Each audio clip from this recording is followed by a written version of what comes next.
All right, good morning, everybody. We're so glad that everybody is able to join us this morning for our second day and first session of the Pasifika Scholars Summer Institute 2021.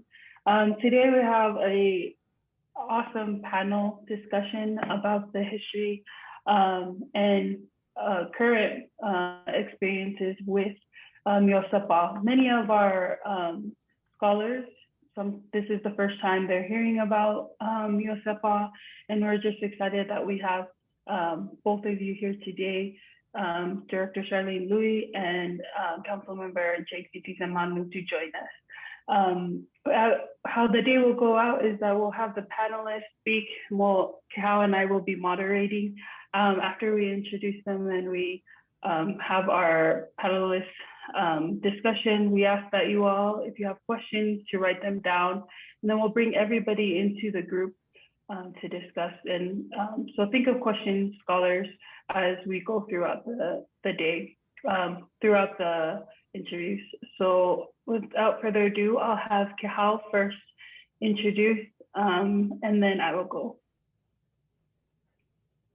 Hi, everyone. Good morning. Thank you for joining us. We have a fabulous panel that's happening, like Moana had shared, and going back to the Olelo No'eau, or the proverb of the day, looking to the past towards the future. So understanding the past in order to move towards the future. I have the esteemed pleasure of doing a very short and quick bio for Auntie Charlene Lui. She's highly awarded and decorated.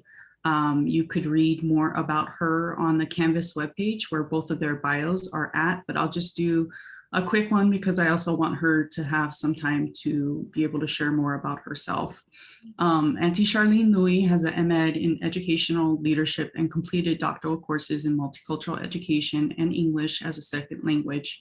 Charlene began her educational career teaching high school. She has been an assistant principal at Eisenhower Junior High School, Copper Hills Elementary, and the principal at Monroe Elementary.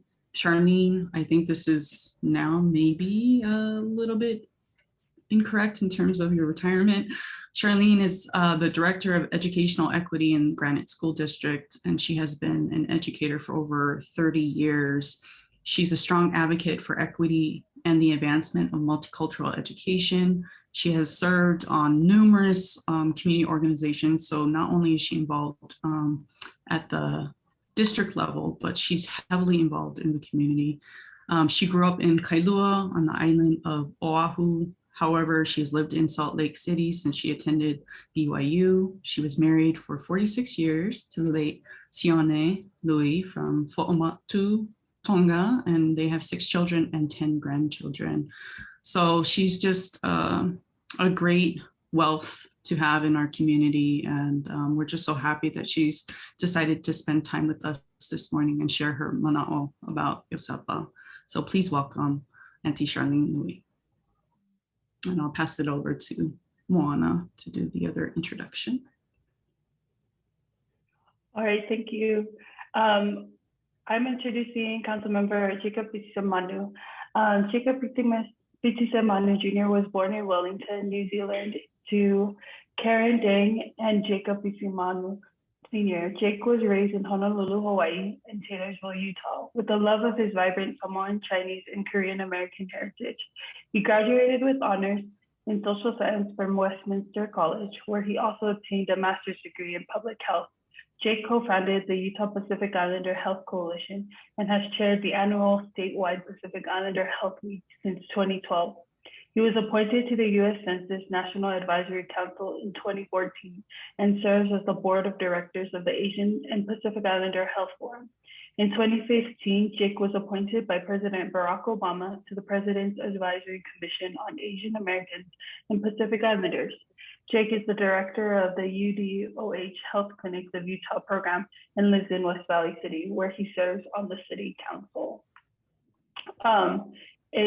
We're excited to have Jake here and be an addition to our panel. And thanks for being a jack of all trades, Jake, and joining us each year on a different panel. And even though your emphasis in knowledge is in health, we're extremely grateful that you can bring your anthropological and historical lens to our panel. Thanks so much, Ik, for joining us.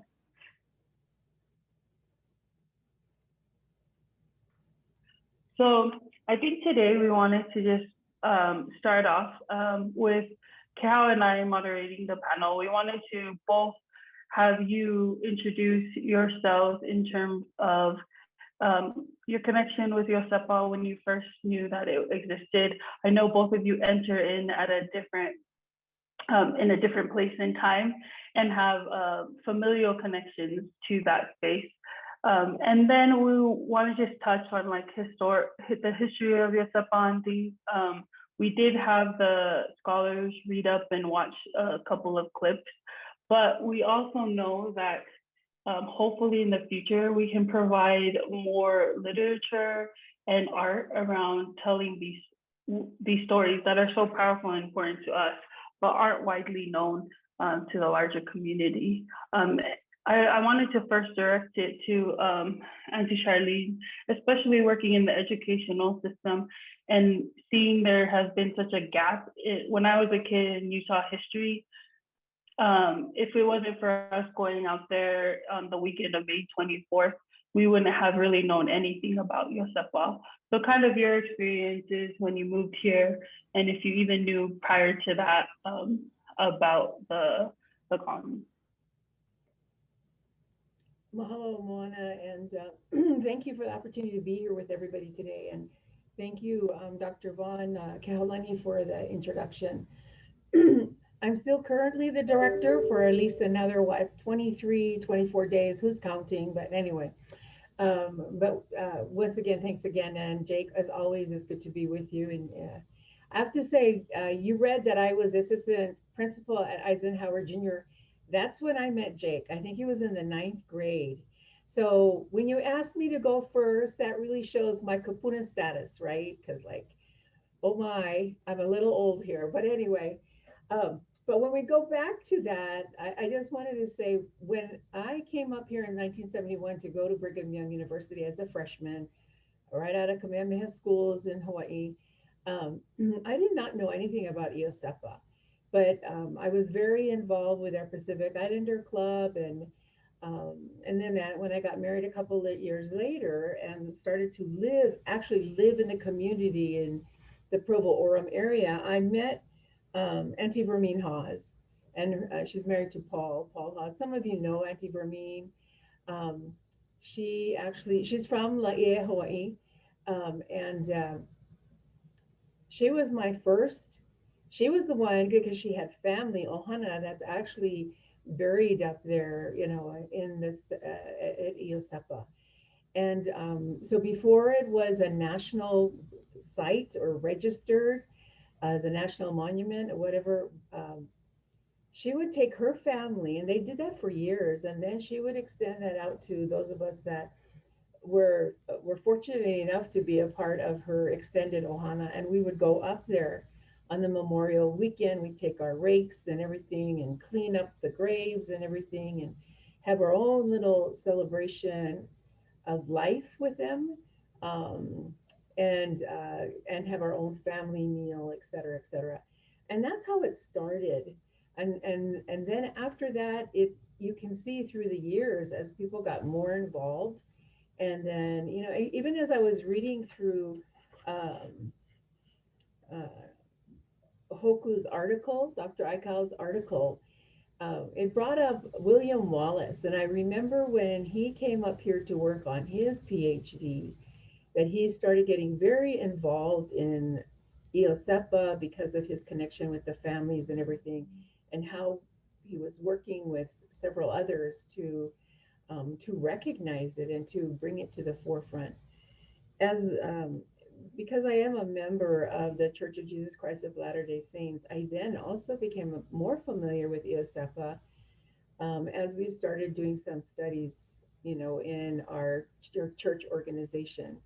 Of course, it's one perspective, though, of Iosepa when you're looking at through the church's lens.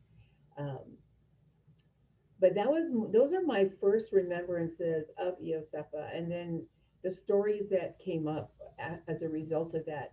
And Auntie Charmaine Wixom was very involved in the Hawaiian Civic Club, Kohi'anaina Hawaiian Civic Club. And she and Ned Aikau, Hoku's father, Roy Hussey, Richard Polson, so many of them then formed the actual Iosepa society. And so through the years, we've helped out with that. They have been so instrumental in keeping the Memorial Day weekend alive and well and thriving. And I think next year, once we pass COVID, it'll get back to what it has always been before. And then through the journey, it's been interesting because when we first came, we had to ask permission. Well, you know, as Indigenous people, you always ask permission to go on land anyway, right? But you know, on that, whenever we used to want to go, and it wasn't the Memorial Weekend, we had to ask the owners of the property if we could come on so that we could visit. I mean, that was a hard thing to do sometimes, especially when you want to pay your homage to Evie, you know, and to our relatives, you know, our family. And so those are some of the struggles I remember as well. For the last, since the year 2000, I have worked with the Title VI Indian Education Program. And it was at that point then I got really involved with our indigenous tribes here in the state of Utah. And that was my first also opportunities to get to know more about the Skull Valley, the Goshu Skull Valley tribe. And it's today it's a very small tribe, only about maybe 126 members really. But the stories are still very vibrant and rich with their tribal members. I remember the one time where we actually met someone who had stories about their family, where someone from Iosepa, who was a midwife, actually went to help deliver a baby, and he was a direct descendant of that. So there's a lot of stories, a lot of great memories, and everything. And so I know as Jake shares more about the history and everything of Iosepa, there are other things that I'm sure we would like to discuss as well, because there's a lot of controversy over, was this discrimination? They were put in a place that wasn't very viable or whatever. But you have to remember the resiliency of our Native people to create a beautiful place that sustained them, and that also won that state awards for being a beautiful place as well. So that's my little beginning of this panel and everything. So thank you. Thank you, Auntie. Always so hard to follow Auntie Charlene, and I'm so grateful for the family connection that we have, even though she was our principal, when we first moved here. But she's always been looking out for us and has been a wonderful mentor in my personal life and in the trajectory of my family as well. I think to answer the prompt question about how I came into knowledge or interaction with Iosepa started when we first came here, and we were very young. My parents, my mom, who's from Kaimuki, obviously wanted to find community, and just like Auntie Charlene had mentioned, my parents were very active in the Hawaiian Civic Club and all the great folks that she mentioned, the Hussies and the Hewlins and all those families. And what they did on Memorial Day weekend was take the campers and the tents and head out to Skull Valley in the middle of Tooele County desert and camp. And so as a young person, a young adult, that was my first experience, was being able to be out in this desert place with pretty much just I just remember a kind of a graveyard in a really dusty place. Back then, didn't have the nice pavilion and the restrooms and the shower and all the things that are there now. And really was just an awesome place for us as kids to run around and hang out with our cousins and our other friends and our family friends that were there. I didn't come into Iosepa as an academic experience until more recently. I would say in about 5 years ago, a cousin and myself came across an article that mentioned a Samoan name there at Iosepa. And as we did more research, we realized that they're even right there in the graveyard. If you look closely at the stones, there are names like Simeafua and Savai Inaya and Malaila, who were born in Samoa, but were in Iosepa between 1899 and even up to the very last families that were leaving in 1917. And so since then, we started a project which we call Vaimasima, which is the Samoan word for the Salt Lake. And it's basically a historical timeline of the first known Samoans here in the state of Utah, all the way to the present, where it's very interesting in a state in the middle of the interior of the United States and in the cold, dry, rocky mountains, that we have Samoans who are news anchors that we see every day on Channel 5 and Channel 13 on Fox News, that we have Pacific Islanders who have served in elective office, who, like Auntie Charlene, are officials in our higher education system, who are professors, who are medical doctors, who are in pretty much every sector of a Utah society. And it's very interesting to see how some of these families, some of these Samoan families, have been here now for 6 generations, and other families like mine that have moved in the 90s. And so to see this really vibrant community that's woven between roots that are from the quote unquote pioneer time all the way till the post-World War II influx, which was when the majority of our Pacific Islander community came to Utah. And then now the more recent immigration or more recent coming of folks from the Marshall Islands and from other places in Micronesia. It's a really neat project. And so this Vaimasima, the research that I've done with my cousin, we now have 33 names of Samoans who lived at Iosepa, including some really notable folks who, if we have time, we can talk about. For example, the first Pacific Islander that we know of to go to Brigham Young Academy is a Samoan girl who graduated from Iosepa School, and her name was Iosepa. Her last name is Iosepa. If I had the notes in front of me, I could tell. Oh, Nelly Iosepa Lesa, who was actually there. And there are about 15 Samoan kids who were born at Iosepa who only knew Iosepa as their homeland until they were removed in 1917. As Auntie Charlene said, there's different versions of how that went down in terms of the closure or the discontinuation of the town. But we have the Salanoa family. We had Samoans who were marrying, who came of age and got married to Hawaiian men at Iosepa and had families there. It's a really interesting story, but there are more.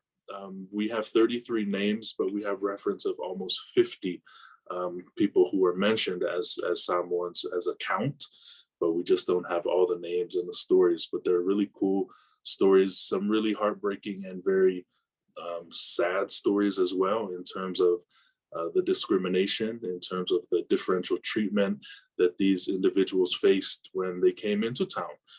And these were folks who were members of the LDS Church, were there to help build a place of worship, a temple, but were really treated as second-class citizens in a lot of different ways. And some of that, it's interesting, in the Vaimasima project, we've interviewed some descendants who are now, basically intermarried for like 5-6 generations, people who look Palangi, people who don't necessarily have a really close connection, but they know their family history. And even they, 5 generations later, have preserved these stories of, man, my grandma had a really rough time. Or I remember my grandma saying, that she had to put on makeup to whiten herself when she went to Salt Lake City, just to try to avoid, people making comments, or that they had to sit on the back row of their church because they were, half Samoan or whatever that was. And so that's how I came into it as an academic exercise. And we're not done with the project yet, but it's been really interesting to learn about those stories and to see how this was a multicultural, multi-ethnic, multilingual community of Pacific Islanders and some who are not Pacific Islander as well.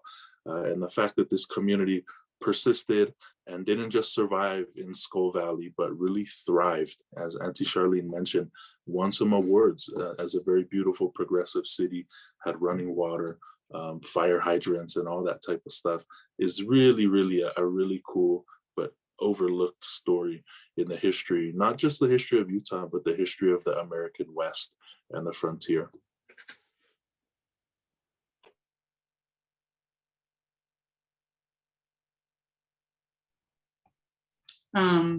To piggyback off of what both Auntie Charlene and Jake were mentioning in terms of like navigating life on Turtle Island, and Auntie, you had mentioned, just thinking about the resilience of our kupuna. I was hoping either one of you to speak about the way that Iosepa is kind of a symbol for people today, even if they do not have direct descendants. And what does that mean for our Pacific Islander community in Utah?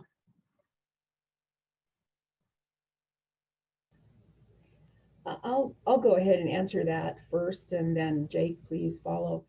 I'm going to talk about this from my perspective in education. Several years ago, I think we had Edwini Jones come from New Zealand. And he was talking about the research that he had done with in helping those people, or some of the Maori brothers and sisters who had real struggles in life that included perhaps some incarceration or whatever. But one of the ways he helped to restore and help them build again that resiliency or their strength and everything was to go in these sacred places, or these places that are filled with the mana and the power. And so he had suggested to us to take our students, our appeal, and to go into these places and to have these kinds of restorative practices, or spaces safe, and build these safe, brave spaces for us to be able to work with one another. Because a lot of times when you're off the Aina and you're not in a place, I'm going to go back to my own children. I was born and raised in Hawaii Island, and so I remember those things. I have some connections. My children, they have, their father is from Fuamotu, Tonga, and I'm from Honolulu, Oahu. They were never raised in the islands, and so for them, and I'm speaking for, and then think about the second generation, the third generation, they're removed from that. But we really hope that the Na'au connects to them, that seventh generation philosophy or whatever ideology is there, that even if you're not raised in the islands or whatever, you still have that within you.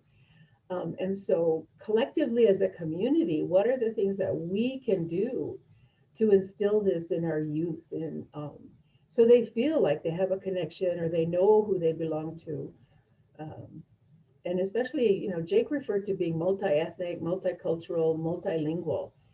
So many times though, it's like, I remember dear friends whose mother was Lakota, father is Tongan, and they came up with their own combination, but they never felt like, was I really Lakota or was I Tongan? So even if we have both indigenous cultures, you still wrestle with, who are we?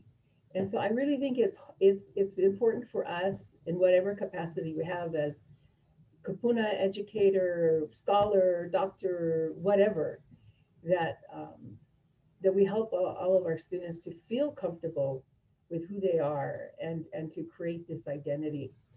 I also want to recognize Ed Napia, Dr. Napia. Of course, he disconnects himself with the university side, but he was so instrumental also in the state of Utah with the REACH training, respecting ethnic and cultural heritage. in this day and age of banning critical race theory, you're not talking about things like even social emotional learning or multicultural education, et cetera, how do we continue to educate not only our own youth, when I say our own, our Pacific Islander youth, but also others here in the state of Utah? And so I really think Ed Napia and a group of us as educators, including Auntie Dofi, and some of you might remember Auntie Tai, Makatiag, all of, when you look at the list of people who sat around that table and said, what is it that we want the people in Utah? And this is also used with outside of the state of Utah, but at least here in the state of Utah to know about us as Pacific Islanders. So there's a small booklet, and we still use it and everything. And there's a piece in there about Iosepa, so that at least we're trying to continue to keep that legacy alive, or the learning, you know, of Iosepa and how it was so important for us. And when you think about our students, once again, being disconnected, because where in history are they reflected? What stories or olelos are there for them, or narratives that, you know, of who they are? And so it's really important that there's a small piece here, at least, archived in Utah, that was approved by the State Board of Education to be shared. And then once again, even trying to create opportunities for our students to even know that as people of the Pacific, how important they are. And that we come from a legacy, a long legacy of very intelligent people. And so we need to make sure that we continue this on. And I think Iosepa is one way, not just knowing about it, but really making that concerted effort to take our children there, to take our families there, so they can feel of that. I mean, it's really spiritual. Anyway, those are some of my thoughts about what we could do in answer to your question. Kihao. Mahalo, Auntie. Jake. Sure. I think there is so much relevance for those who do not have blood ties there, whose ancestors are not buried there. And maybe for folks who just found out about this yesterday, there's still so much relevance there. To me, this is, for example, we say words like the Wasatch Mountains, the Ochre Corridor, Timpanogos. These are native words, indigenous words from the Utes and the Goshutes and the Pai and the Shoshone that we use every day, but we often don't take a step back or try to dig into the meaning of those words or the people who named these places here in Utah, etc. However, I think that Iosepa is amazing in that it's a lesson for us today that teaches us how non-native settlers of our own extraction, Pacific Islanders who are not native to this land, came here, interacted with native people and their land.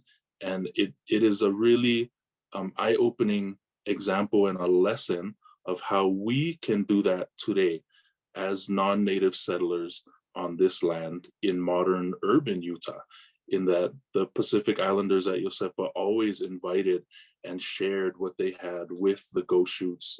And there's even a couple of newspapers that mention Paiutes being there as well. And so the Goshutes and Paiutes, there was always a mutual respect and relationship there. There was always an obligation and acknowledgement of that obligation as shared stewards of the land. And the Pacific Islanders were out there and they were building homes and they raised their families. They conducted commerce. They were civically engaged on land that wasn't ancestrally theirs. And they were able to do that in harmony with the people who were there before and retain their Pacific Islander roots. And, you know, you read about how, you know, they never had taro, didn't grow there. So they made a substitute poi out of corn flour and water. And I don't want to know what that tastes like. It doesn't sound great to me, but, you know, like they were able to retain and preserve these Pacific Oceanic Moana based cultural traits on land that was not ancestrally theirs and still honor and interact honorably with the indigenous people, the Goshutes and the Paiutes of Skull Valley. I think that was, and maybe I'm painting a very, a rosy picture of how things were. I know it was tough. There was definitely discrimination. There were institutional pressures and systemic prejudices going on for sure. But when I read these old school newspaper articles, and when I talk to descendants of people who live there, and when I read the personal accounts of folks who live there, it does teach me a lesson about how relevant that experience was, and how relevant it is for me, and for me to teach my kids, because they're going to have a different sense of entitlement to this land that I don't feel, because I wasn't even born in this country, right? And then I came to this state when I was old enough to know that I was an outsider. But my daughters are both born in Salt Lake City, Utah. They will always consider this their native birth land and their home. And so how then do I teach them about the fact that we are non-native, non-ancestrally linked to this land, and that the people who are here before us, the people whose names are now relegated to geography, or street signs and things like that, that those are living, breathing entities and living, breathing legacies that we still need to honor and still need to interface with. And I think Iosepa was a really neat lesson of how those people did that in the 1890s and early 1900s. I think that is a big piece that makes it relevant for us today. Hello, Jake. I just want to say that I think, we'll have some Q&A with the students coming up, but, you and Auntie did it beautifully in terms of having us go back to that Olelo No'eau, right? The circular way that you had explained that. I think this shows that in contemporary times, we have an example of how to fulfill kuleana to people who are ancestrally tied to a place, and how we can grow and we can be a part of a community, but also remembering that we have that kuleana to them and to the land. So thank you both for bringing us back. Moana, I don't know, we're gonna open it up, or you wanna have one more question before we open it up? I just wanted to say also is, before we do open it up, I know Jake has a hard stop at 11:30, but I was wondering, I think from the beginning, Cal and I, when we were creating this curriculum, exactly what Auntie Charlene said was, we're like, we have to take them back. Like that spiritual experience of going to Iosepa, we can read about it, we can have a book about it, we can have these discussions, but not unless you go there and have that sense. But I think maybe the one question I have I'm a fairly new mom, and I'm trying to figure out something to what Jake said, and maybe Auntie Charlene can talk more about this. I was born and raised here, so I'm that generation that does think of Salt Lake City, that I was born here and raised here. And I can understand it academically and read it and then take folks out there, but I'm trying to raise children that understand these complexities, but it's so difficult, because then I'm like, do I just wait until you are in college like I did and barely found out these things? Or what does that look like in practice when we're trying to raise up this next generation, especially now when critical thinking in and of itself is just being attacked, not even saying anything about all these other parts. I would love to have some generational wisdom my way, and a very, and Auntie Charlene probably can speak to this, attest to this. I think that's a great question, Moana. And so back at the University of Hawaii, they have a huge program. They did. I don't know if it's still going in Hawaii, but they would have the kupuna actually come into the schools and work with the students. And when you talk about intergenerational, I mean, what a great way for the students to learn from the kupuna.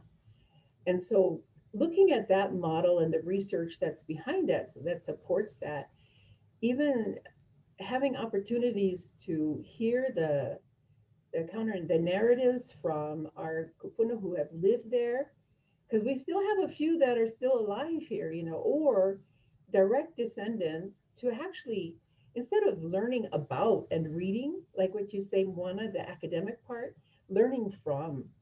What a key piece in the continuum of multicultural education when we look at assessments and, you know, where are you at on that continuum of multicultural education as an educator and reflecting on that to learn from. So take those opportunities, and if they're, when they're not here, the recordings, you know, it's so important. Like Jake, all of these things that you're working on, it's important to get those recorded as well, and so that we preserve that.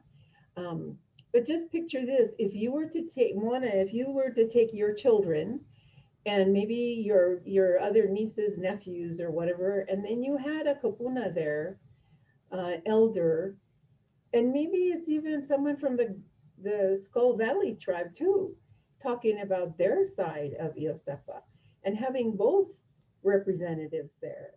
Ho'opi'iaina family is still here. When you see them, if you look at the surface culture, you wouldn't expect them to have ties back to Iosepa. But like, you know, Jake was saying, some of our family members were so fair, but they still have that in their na'au, the feelings, understandings, you know, what their families went through. But to hear those stories and to learn from others in that setting, I think would be a really key piece. And once again, as I mentioned before, I know we've talked about even taking our students, you know, especially our Pacific Islander, all students should learn from this, but at least our Pacific Islanders, let's start with them and even create an opportunity to have, maybe have a summer camp up there, or maybe they're there for a couple of nights. You know, in our culture, right, you know, especially, I just remember the first time I went to Tonga. And we went actually and the where the family, the Lui plot was at, was on the beach, right? And you know how it is in Tonga, how they're the burial spot or whatever. But we just sat around that for hours just talking, and you know, of course I didn't understand every word, but they were talking about their family and this, then just reminiscing and remembering the times and everything, and actually, you know, sleeping out there that night. Maybe some of those are the things that we need to do, more than just having our, and let's not, in retrospect, I should have done that with my kids long ago too. I think it would have made a big difference. I think what Jake is doing with his girls is phenomenal. I mean, all the things that he's doing, in fact, creating the folly outside of his house, you know, and everything, creating that space for them. Those are all that they're actually living those experiences. So going back to the education world, you know, very experiential, you know, the LEA experience, really learning about it firsthand, and things like that. I think so. Moana, create those opportunities with your little ones, you know, when they're young, because then later on the academics are like, oh yeah, I remember that, and they'll start making those connections. And those dendrites in their brains are going to be firing up, you know, like, oh my gosh, you know, this is what mom talked about and everything, or this is what I learned from my auntie or whatever. But starting young is great, and learning from one another, really, I think is an excellent way for us to go. Thank you, Auntie. Jake, I think I have to build a fale in the back of my house. Yeah, Micah would build a better one that's more structurally sound than the one that I did. So yeah, for sure.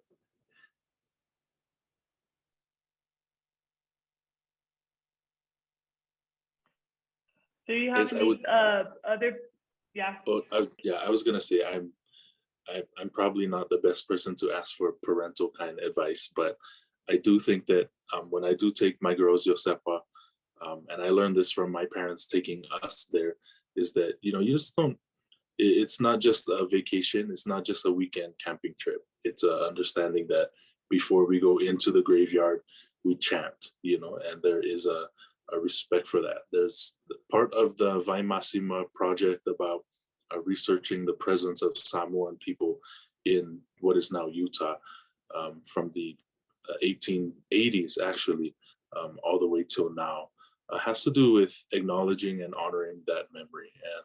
My dad was the one that said, years ago, I remember he talked about the people who were buried there, like Malaila, Eseta Purcell, Alice Savainaya, Stella Simeafua. Their graves are there in Iosepa, and some of them are buried separate from their husbands. So Simeafua, because she was brown, was not allowed to be buried in the Salt Lake Cemetery with her Palangi husband. And so her husband is buried here in Salt Lake Cemetery. Her bones are in Iosepa because of that prohibition between that. There are different stories like that. Or Fa'aita Tala actually changed her name. She's listed in the 1915 newspaper by a Palangi name, which is Ida Thorn. Tala is a Samoan word for a spike or a thorn. And so just, surviving in that time frame, our people had to be so creative and resilient, and the strength of those people. And my dad, reminded me that they didn't get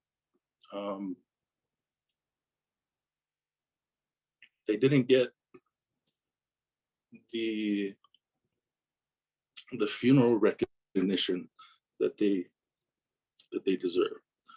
Right? They didn't have a Si'i Alofa. They didn't have talking chiefs there to provide the funeral chants. They didn't have the fine mats and the siapu and the tapa cloth, and they didn't get that.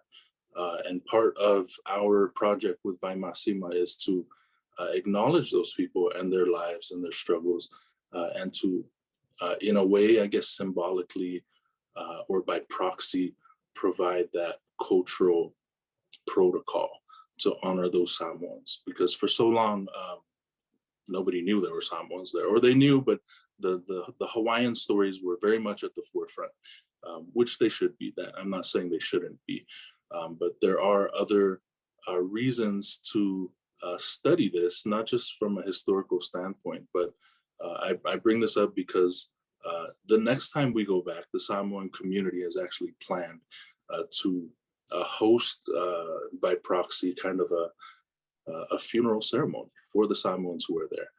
And we're actually going to take the youth there and do the ava and do the fine mats and do the oratory with the chiefs in a way that they didn't have back then. And so, again, I think that's a cool piece, even though it's an old plot of ground with people buried in the early 1900s or late 1800s, and it may be dusty and hot and sweaty out there, but there are still these really neat opportunities for intergenerational learning and intergenerational teaching and intercultural teaching. And how do we, maybe a Samoan will be appointed to the Iosepa Historical Association board one day. Maybe there will be, these more inclusion of the Goshutes, as Auntie Charlene has mentioned, with the Iosepa Association and the proceedings and things that go on there. I think these are all growing pains, and it's a great place to be at this point in time, and a great place to include the younger generations and the rising generations to see culture in action as well as a historical perspective, and then frame it within this modern, urban, contemporary diaspora that we're living in.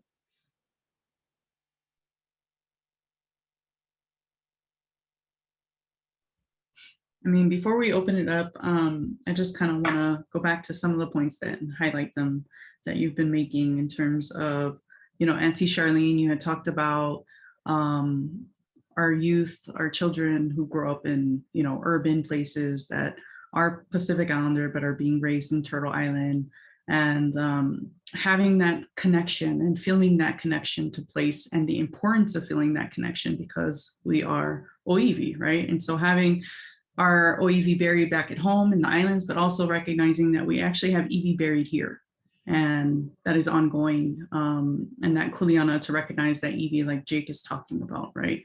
And I think, like you were saying, Auntie Charlene, it's so important in terms of our youth, our children, and even higher ed, feeling ourselves being seen in the curriculum, in a place, right? And not overlooked. And how empowering that could be, instead of saying that you don't matter, right? And I just want to thank the both of you, because I see you as great mentors to myself and community leaders that continue to push for the greater community to feel relevant and to feel a sense of place here in Utah. So I just want to say mahalo nui for that. And then I'm going to turn it over to Moana. I think we might open it up for questions before Jake has to depart. Yeah, I just wanted to still open it up since there are a lot of attendees that are out there. If you could put your questions in the chat box or Q&A if you have any at this time before Jake has to leave. And then we will have Auntie Charlene for a little bit longer as well.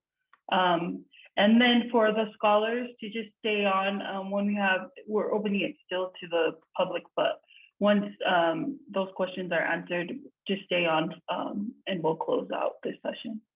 Okay, there's a question right now that I will read.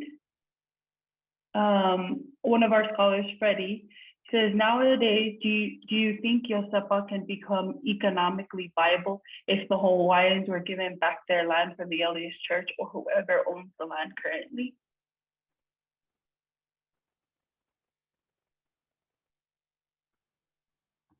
It's a good question. I think there are multiple facets to that, but I think the ones that come to my mind are the interest of preserving that site as a historical site or maybe a living cultural site versus reinstating the corporate or the financial revenue-based stream, which the LDS Church intended it to be, right, as an active ranch and an agricultural center. And so there have been actually talks with the Iosepa Association as early as last year about maybe diverting some of the waterways that are there, which the Pacific Islander residents created back in the 1890s, to create maybe a lo'i to grow taro there, where people can come up on the weekends and, student groups and families can come and tend different plots. In terms of economic viability, I'm not sure if that's an interest. The capacity was there and the town lasted and was economically viable for the time that it was there.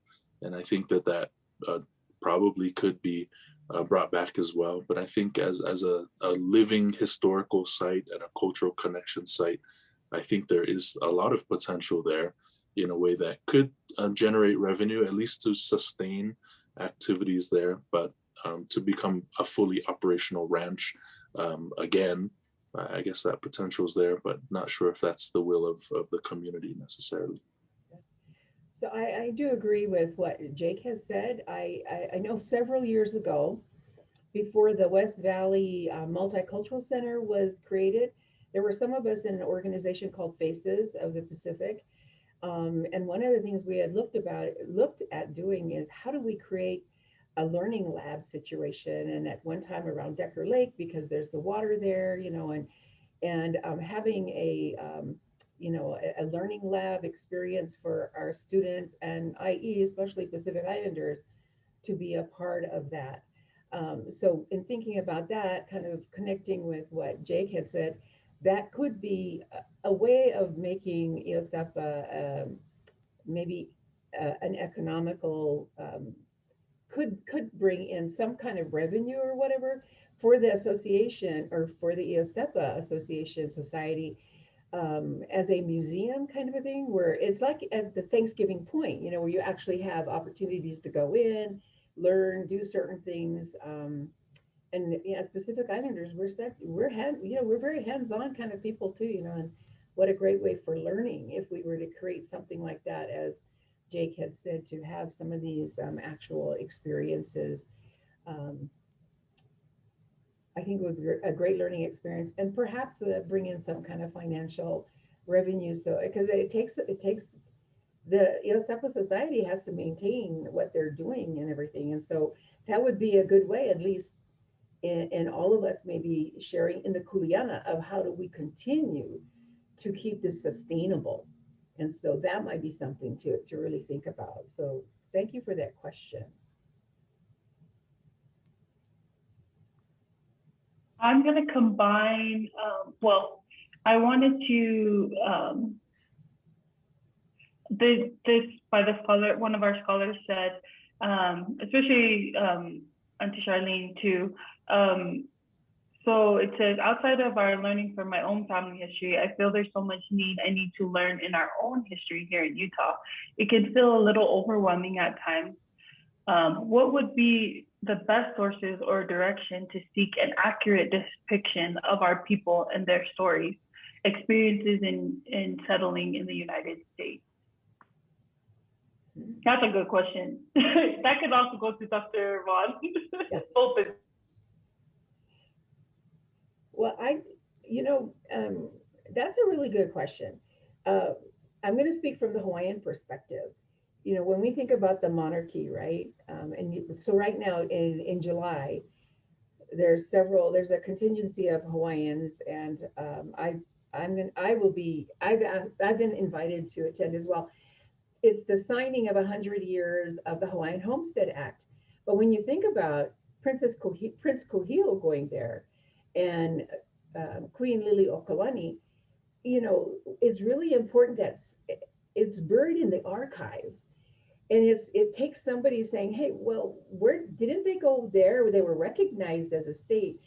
And so it is those first sources, the original source or documentation. It's really interesting. And then, but once it's released or we uncover that, then for those of us who know about it, we need to share that with others. I mean, that's our kuleana. Once we know, we need to share, right? And so and that's just one little piece. I think also in learning from just recently wanting to know more about the Tongan cultural values and everything, I just found there's some archaeologists who have written some great things about the Tongan experience here in the urban setting, and so that's been really interesting. And some of us might read it and go, oh, that's not my story. But once again, it's important for us to see the perspectives that are out there. Because for me, working in multicultural education, the very first thing Dr. Banks always talks about, James Banks, is there's multiple perspectives, there's multiple sides. The problem is when we're in school, we only learn one side, right? And that's the very Western European way, the Western way of who conquered, because they were the ones that had the voice and the power and the privilege to write about their story. And so I'm going way off tangent on this probably, but but it's just important for us to be able to read those stories, not read just stories, but the documented story experiences of others who have what they've gone through and what they've experienced, and then for us to share that with others once we hear about it, learn about it, or whatever. But just a thought there. Well, Auntie nailed it. It really is. It's controversial sometimes when I say this to students that in my courses that there's no wrong source. You have to get as many sources as you can get. And so you can go to the Utah Historical Association and you can see those accounts through the eyes of Western, non-Pacific Islanders writing about that experience. You can go through Benjamin Pikel's or the state archaeology department, and he'll tell you has written about the hard science archaeology, dig in the dirt, what did they find kind of thing, and the maps of the streets, and that perspective. You can read the actual narratives and some of the stories of people who live there and get a very personal anecdotal account. You can read it from the LDS Church Historical Library, does have some records. Now that one, I will also tell you, there are records that are sealed for Iosepa, including records from the church president at that time, Joseph Fielding Smith, which is very, very, very interesting. There have been, I don't want to get too political about it, but anyways, there's part of the story that's not being told.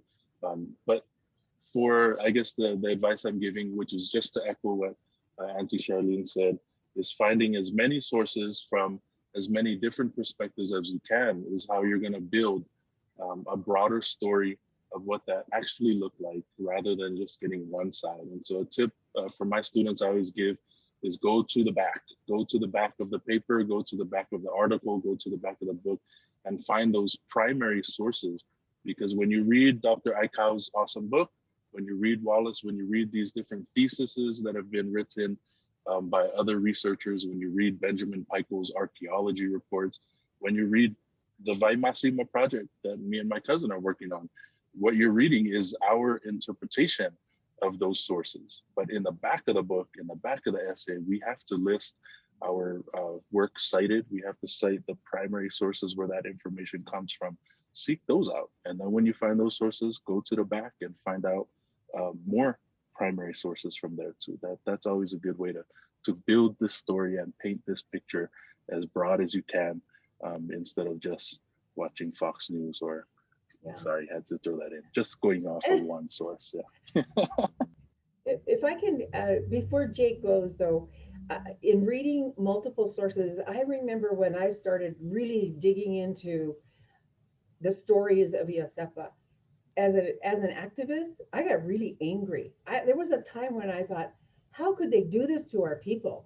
I mean, it takes them 3 days they built the temple, right? And it took them 3 days to get to the temple. So they wanted to go to the temple to do a session or whatever. And they built that building. They were worthy enough to build it, but then they couldn't even sleep in a hotel. They had to sleep on the sidewalk. I mean, there were things like that bothered me so much. But I kept reading and I kept praying about it too. And then when I read the stories in the journals of our Hawaiians that were there, they were not upset. This was something so how can I be, right now I seem really upset, but I guess what I'm saying is you have to read all the perspectives, because if you only read one side, you could be angry about it forever. But if you read what they say too, it softens your heart, and that healing can begin for you. Otherwise, it's going to be something that will be always upsetting. Anyway. Thank you, Auntie Charlene. And thank you, Jake, for joining us. We're probably going to take Auntie Charlene's time a little bit longer if you need to exit and go to your next meeting. We're so grateful that you're able to join us, and hopefully we can bring you on again later. Thank you so much, and congratulations and welcome to the Pasifika Scholars. Looking forward to the work you're going to be doing in elevating our community, and your families, your ancestors are proud of you. Thank you.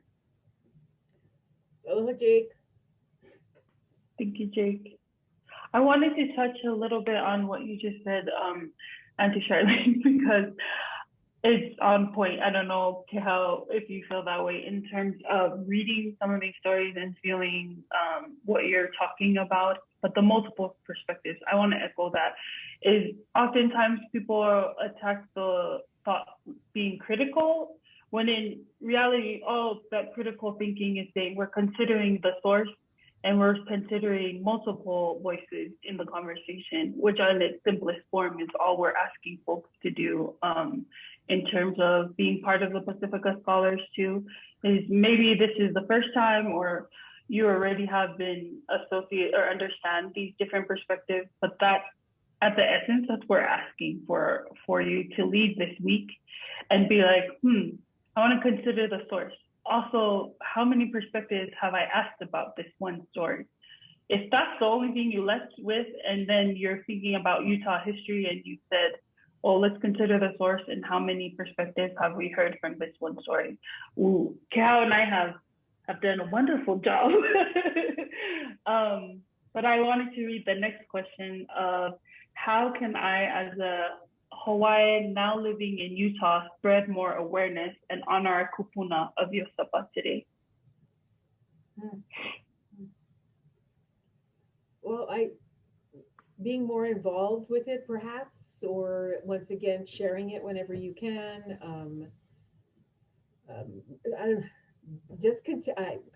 I guess I'm just gonna say my journey, just learning more about it, now that you know more about it, sharing about it, doing your own research, coming to your own conclusions. Like I say, we might all have our own, finally, you know, within our own selves, our own rationale, perhaps, for how things existed or whatever. It's all that critical thinking part that Moana's talking about and referring to. It's like, it's our own self-reflection and what do we think about it, and metacognition about it and everything. And you know, even though sometimes you feel, well, what can I do? But as one person, just like, what an analogy, right? But the pebble in the throwing the rock in the water, and you just see the ripples, it goes all the way out. You just never know who you might touch or affect. But bottom line is, I think, going back to what Moana talked about, if we can at least affect our children and our family, what a nucleus there, you know, because then if each one of them goes out and touches the lives of others, you know, that I just think back to Auntie Vermeen when she first started. She was the very first person I knew of when I came into Utah, like in 1971, 72, 73, at those very first years that I was here. You know, had she not invited me to that, I wouldn't have known about it. And so, and then from there, I shared that with others. So it's just that rippling effect, so that you see, you know, years ago, I was just thinking back to several years ago where the Iosepa Society brought in busloads of tourists.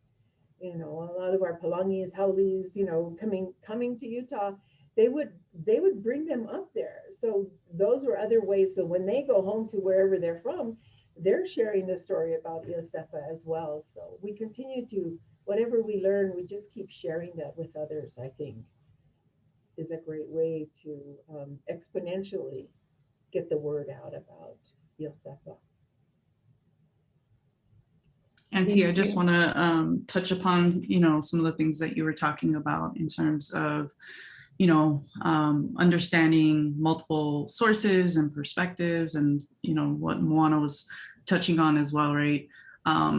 And, you know, really thinking about the youth today and our scholars and the brilliance that they have. Y'all are on social media. Y'all know how to make TikTok videos. You know how to write and do poetry. I mean, you know, sometimes, especially as first generation scholars, we have this idea of getting information out and the ways in which we have to get information out. In academia, it's, you know, thinking about writing articles, but also when you're engaged with community, you know, think about all the amazing creative ways that you can put out this information so that there's a larger audience, right? So I think even thinking through that in terms of, you know, figuring out what stories are not being told, what you haven't learned, but also the ways in which you can communicate these stories to reach broader audiences.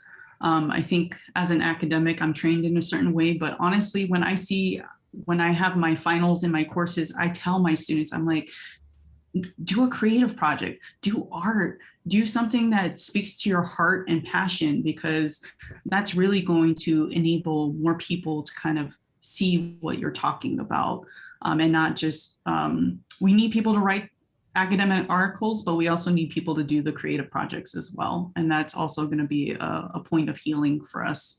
Auntie, I wanted to ask you, you know, just a little bit more about, if you don't mind sharing, about your educational journey, right? Because a lot of times we don't hear, you know, a lot of our mentors share, you know, their direct kind of line of educational genealogy in terms of what led you to become in the positions that you have or you occupy.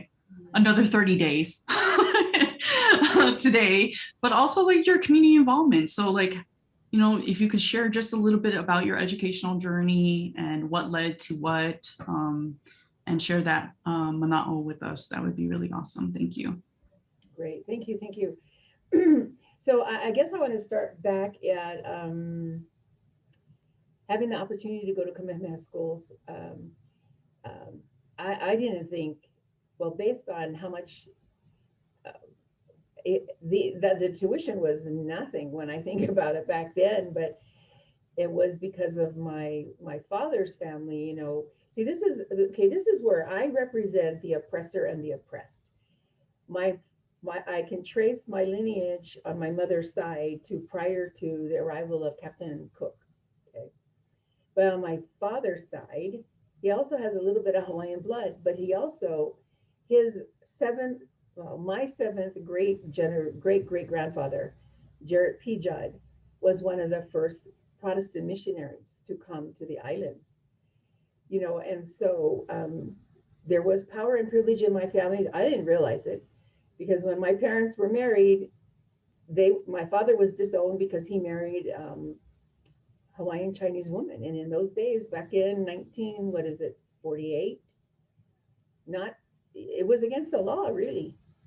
So I was never part of my father's family. They were the blonde hair, blue eyes. And I didn't realize that growing up in Hawaii. I didn't realize I graduated in 1971 from Kamehameha schools. And I didn't even realize that there was a the civil rights movement was going on in Hawaii. I was so sheltered, right? We didn't really know what was going on. But oh my goodness, I knew that I wanted to get away from Hawaii. That sounds horrible. But I wanted to get off the Aina, off the rock, and come up here. And when I came up here, and of course I was in Utah County at Brigham Young University back in the 70s, right? But it was a whole different world, whole different world. And I married my husband. And I married my husband when I was a sophomore in high school, in college. And that was a whole new world, let me tell you, because all of a sudden now we actually got denied housing because, so I called on the phone and asked and just said, oh, I'm looking for a home, an apartment, my husband and I, blah, blah, blah. Oh yeah, come on over, it's available.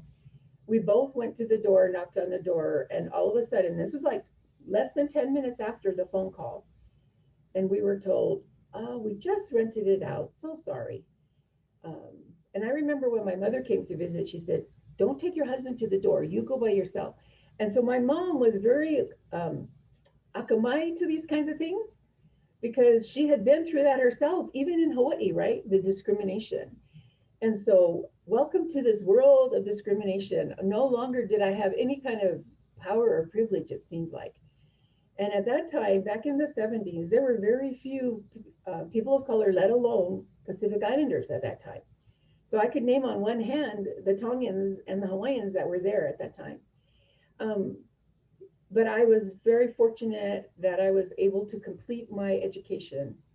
But I also was discriminated against by, I was in a class where the professor, now this is BYU, and I don't want to, of course, if I had gone to the University of Utah, it would have been very different. But anyway, so I was in this class and the professor got up and he said, yeah, he was talking about something. And all of a sudden he said, yeah, I'm a returned missionary from Hawaii. And, there were some really beautiful Hawaiian girls there but then I looked at their mothers and I thought, do I want to get married to somebody who's going to look like her in, 10, 15 years? And at that time, I didn't have the words or the vocabulary to express or to understand. And so it's like, talk about a huge discriminatory, it's not even, it's way past a microaggression. That was major, that microinvalidation and all of those kinds of things. And I still remember that. And this was years ago. This was back in like 73, 74. And then I had another time when another professor, it was just like a factory where he would go down the rows and he would ask everybody, it's predictable, what the answer is or whatever. So he asked a question and then you answer it. Well, every time it came to me, he would go right over me and call on the person behind me. Well, that went on for a couple of weeks. And I went to him afterwards and I said, what is going on here? You don't ever call on me. He goes, well, sweetheart, as a Native American, I'm sure you mean well. But so in other words, he was very biased and felt like he thought he was being very nice to me and overlooking the fact that I probably don't know enough to answer the question. So there were all of these things that I didn't realize what was really happening to me until later on, as I continued on with my studies. So it's amazing. I got my bachelor's degree and everything, and had several children and everything, and worked in the field. But I just have to be very honest with you. because of my experiences, I didn't feel that I was qualified for some of the jobs that I could have done at a younger age. It wasn't until Juanita Benioni, some of you might know her, she saw me, we met through a community, we were doing it, at that time it wasn't Utah Valley University, it was probably Utah Valley Community College or something like that, but it was a Pacific Islander event. And so she was on one of the committees and she was relatively new to the area. She had come up here and had worked at down at the Church College of Hawaii at one time. You know, I had her master's degree and was working on her doctorate here at BYU. And she met me and everything, and she had said, "Hey, why don't you think about becoming an administrator, you know, in education or whatever?" I was working at that time in a private school. And I said, "Well, do you think I could do it?" And she said, "Yeah, you can. You can do it. I'll help you." And you know what? That's the key and the secret to anybody's success is we can't do it on our own. There's others that are there to help you. And so that's always been my kind of like my mantra is like, it's like that pay it forward, you know, you have to help, you have to help others because somebody helped you. Somebody saw in you what you couldn't see in yourself sometimes, you know. So anyway, long story short, I was able to, I got my master's degree actually free because I had been working at the Signetics. And then when the company went out of business because of foreign trade, we were able to, anybody who could complete a degree in 2 years was able to do that. I had to wait because I already had a bachelor's degree. But within 6 months, nobody else had signed up. So they called me up and they offered that. I got my master's degree, finished it in a year and a half, and that was totally paid for. And then meeting Juanita, she connected me. I interviewed, I got the job as an intern assistant principal. That's when and then I started at Eisenhower. And then from there, I've just continued to be able to have people who have helped me along the way. And that's what it takes. So we all as a community, as a village, we have to help one another. Because, you know, sometimes there's just, people might be kind-hearted, but they might look at you with maybe a little bias or whatever, or but amongst us, we have to help our own. We need to help our own really, and so I'm that has been my success to get to where I became the director and everything is because others saw in me sometimes what I didn't see and gave me that opportunity. And so I give thanks all the time to everyone along the way. And in this setting, at least thinking about Juanita and how she was instrumental in saying, "Hey, I think you should do this." And then I found my niche. Because, you know, so many of us, we call ourselves general authorities, so to speak, in that we're authorities in generally everything, but we don't really know what area we're going to be in and where we should go. And then with me becoming the equity director, it was like I did not, that probably when I started here in 1996, I would have never probably seen this as the road that I'm going to be on. But it's amazing. And so we need to find our why. Why is it that we're doing this? And what motivates us every single day to keep doing this? And even when I retire, my why is still there. I'll just be doing it in a different area and in a different group, but always knowing what my why is and what will motivate me every single day. So I hope that answers it. I know I get emotional on it, but thank you for asking that question. But seriously, all of us have it too. We just need to turn around. That's why the two of you, where you're at and what you're doing, turning around and helping others. We have to do that. You know, years ago, there was somebody who used that crab analogy that sometimes as Pacific Islanders, we don't want to see somebody getting to the top of the bucket. And so we kind of pull them down. We got to stop that. In fact, we should be, you know, on the shoulders of every single person, helping to push everybody out and helping everyone else to get to that top as well. And that's what I love seeing right now with all of our youth and all of you, the scholars that are out there. I applaud all of you. And And sometimes some of us don't go right into college because we have to take a little detour, right? To help families, or, you know, we might have young families of our own and everything, but that's okay. But, you know, don't lose sight and don't ever feel like you can't get back into that, because you can always be that non-traditional student as well, and continue doing it. Um, but we're all here to help one another. Thank you, Auntie, for touching on your own, you know, personal academic journey, your education journey, and then, you know, also explaining to the scholars that it's not always cut and dry, it's not linear, right?